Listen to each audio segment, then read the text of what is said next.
You ever get the feeling you missed something big? Like one morning you wake up, everyone's talking EVs, and you think, well, buckle up, because what Mazda is doing with its rotary engine might just be that other side.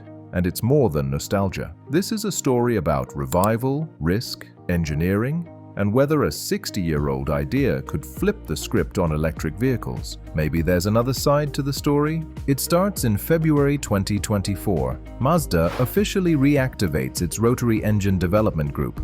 Quietly, not with fanfare, but with purpose. Not because someone said, hey, let's make the RX-7 again, but because underneath all the hype around batteries and EVs, Mazda saw cracks in the armor. Charging deserts, rising battery costs, and regulation uncertainty. That's the backdrop. And Mazda decided maybe the Rotary rethought can fill some of those cracks. What followed was a journey tangled with history, failure, invention, and danger. So let's go back, because to understand why Mazda may be onto something, you need to see where the Rotary came from, where it died, and where it might come back to bite or bless the future. Picture Germany in the 1950s. An engineer named Felix Wankel draws up an engine that has no pistons but rotors. Smooth, compact, high revving, a radical break from everything. There was promise. NSU made the Ro 80, Mazda built the Cosmo.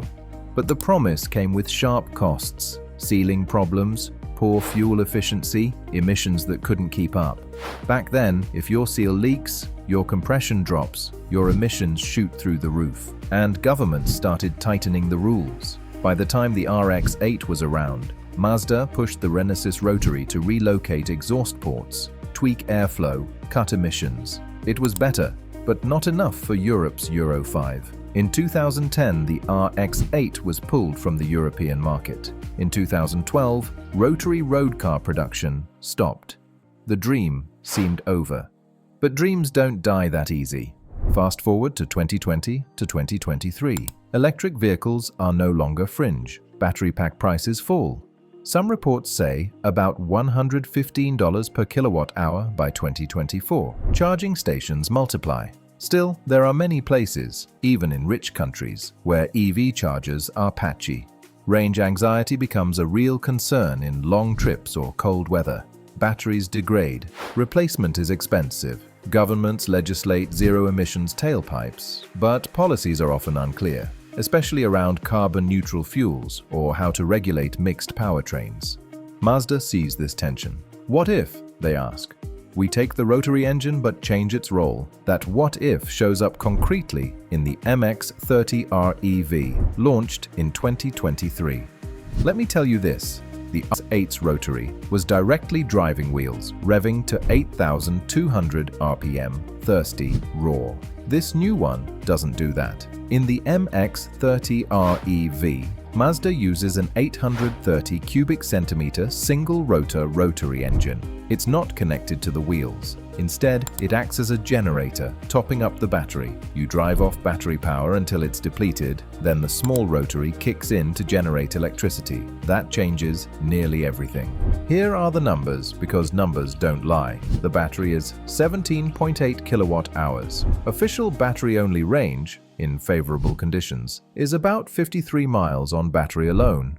The engine plus battery gives a total range of 423 miles, about 3.5 times the pure electric version of the MX-30. The power output? 170 horsepower, 0 to 62 miles per hour in 9.1 seconds. Top speed around 87 miles per hour. CO2 emissions only about 21 grams per kilometer. Fuel economy is listed at 282.5 miles per gallon, but that's a European test cycle and only realistic with regular charging and ideal use. Now, that's promising, but we also know the caveats. It's heavier than the pure EV version because you have battery plus engine plus fuel tank. The peak torque and acceleration fall short of many comparable EVs. The engine makes noise once it starts, though Mazda claims the rotary's vibration and harshness have been reduced thanks to modern materials. Better sealing, direct injection, exhaust gas recirculation, EGR, and catalytic converters with particulate filters. Still, nothing magical, just good engineering. And here's where it gets wild. The concept that turns heads, iconic SP. In October 2023 at the Japan Mobility Show, Mazda shows this coupe inspired by the 7 lineage. Twin-rotor generator, rotary, charging battery, EV drivetrain, approximately 365 horsepower from the motors. Balanced weight, front to rear, low center of gravity. The engine, designed to run not just on petrol but carbon-neutral fuels, synthetic fuels, possibly even hydrogen down the line. Mazda says if fuel supply and regulation allow, it could reduce emissions as much as 90%. You thought that was big? Try this. The iconic SP is not just show. Mazda's design boss Nakayama said a version of it will make it to production in the not-so-distant future. That's vague, but estimations from analysts suggest within 3 years. Weight is about 1,450 kilograms. Not featherlight, but for a sports coupe with motors and battery, in the ballpark. The styling evokes the FDR X7. Pop-up headlights, long hood, flowing rear. The packaging being possible is part of the story. Because the rotary generator is compact, small footprint, smooth, Mazda can push for that classic look without the bulk a piston engine or huge battery might force. So we've set the stage. History, failure, partial revival. Now, conflict. Will this be enough to challenge the EV world? Let me tell you why some people believe yes, and why others think Mazda is chasing ghosts. On the yes side, Mazda has made the rotary engine far less of a liability. Apex sealing issues are reduced with better materials. Emissions treatment, CATs plus particulate filters, and fuel injection EGR reduce hydrocarbon emissions. The series hybrid/range extender architecture means the engine runs at more stable RPMs, which helps efficiency and lifespan, rather than wildly revving up and down as in old sports cars. The battery sizes are smaller than full EVs, less cost, less weight, so acquisition cost can be lower. Also, running on synthetic or e-fuel or hydrogen, assuming infrastructure, could shrink the carbon footprint dramatically. And emotionally, the Rotary still has the sound, the character, the appeal that many feel EVs lack. That matters in the luxury/sports segment. On the no side, many technical mountains remain. For one, efficiency still trails best EVs. Even the MX-30R EV's 423-mile range is with frequent charging. If you rely mostly on the rotary generator, fuel costs and emissions go up. The cost per mile when generating electricity from internal combustion tends to be worse than from grid electricity, especially in places with cheap, clean power. Also, synthetic fuels are expensive or rare. Hydrogen combustion is far from infrastructure ready. Reliability still needs proof. Sealing, apex durability, oil consumption, thermal stresses.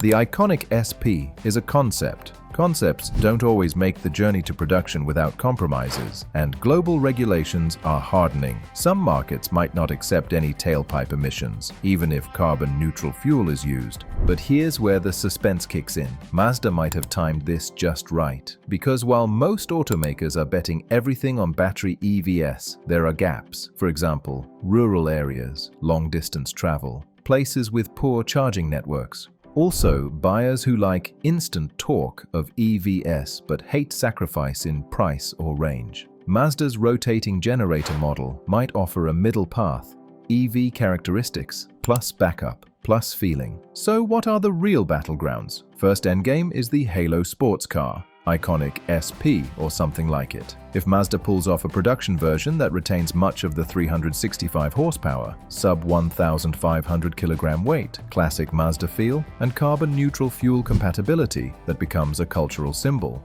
people will buy it not just for transport, but for identity. Second is the range-restricted versus charging economy markets. In countries where fast chargers are rare, electricity is expensive, fuel is still cheap. A range extender rotary EV might make more sense. Think parts of Asia, Africa, rural US. Mazda could find volume there.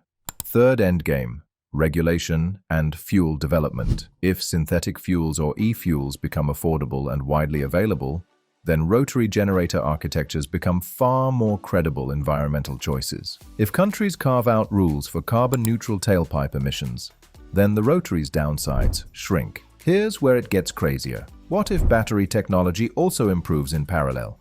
What if EVs drop battery cost to under $100 per kilowatt hour?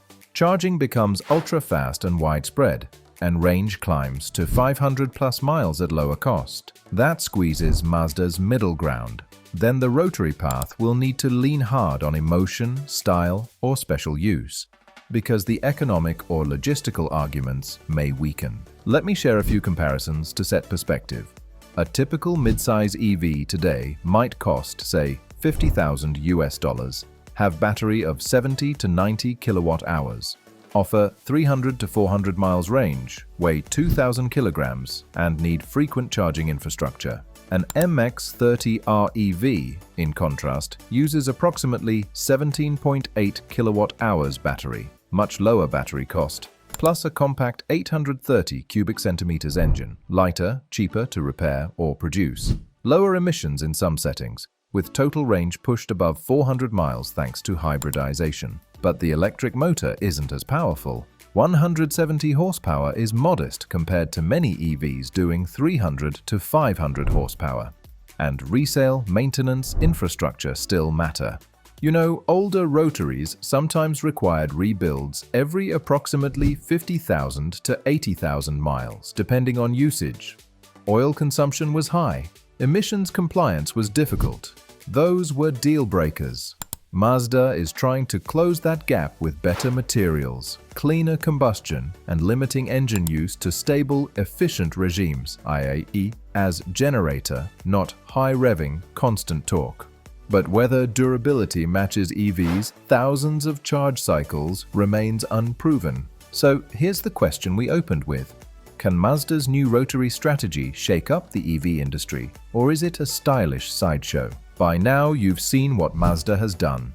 The MX-30R EV gives us proof that rotary generator hybrids are viable. Iconic SP gives us a vision of what emotional appeal plus modern engineering could be.